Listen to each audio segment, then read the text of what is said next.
Well, you have to feel some sympathy for the poor folks in Winchester, Virginia during the American Civil War.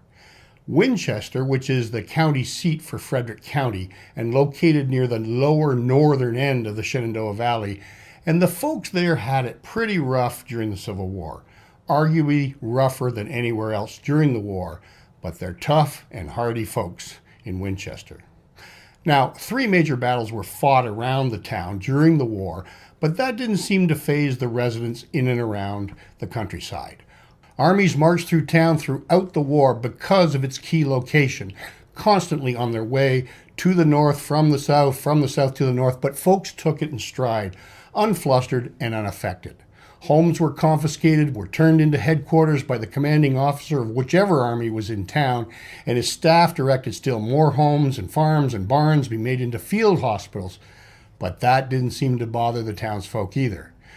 Not even when on orders from General Ulysses S. Grant, when General Phil Sheridan's cavalry rampaged and burned the farms, killed the cattle, and stole all the food under Grant's policy of total war in 1864, were the citizens fazed.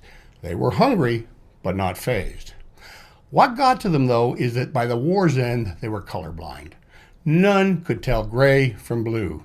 Because you see, over the course of the war, unfortunately for the citizens of Winchester, but strategically placed just 75 miles from Washington, but in the breadbasket of the Confederacy, the small southern town changed colors no less than 72 times.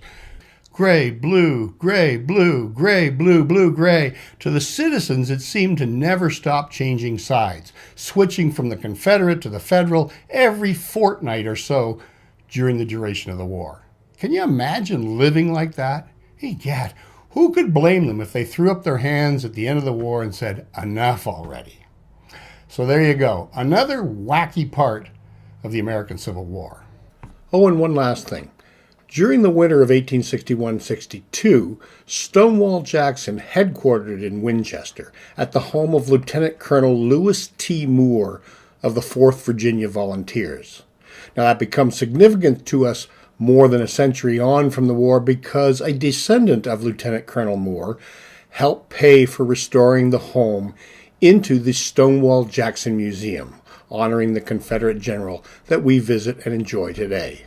And that descendant, none other than actress Mary Tyler Moore, who I might just have had a major crush on back when I was a little skidder.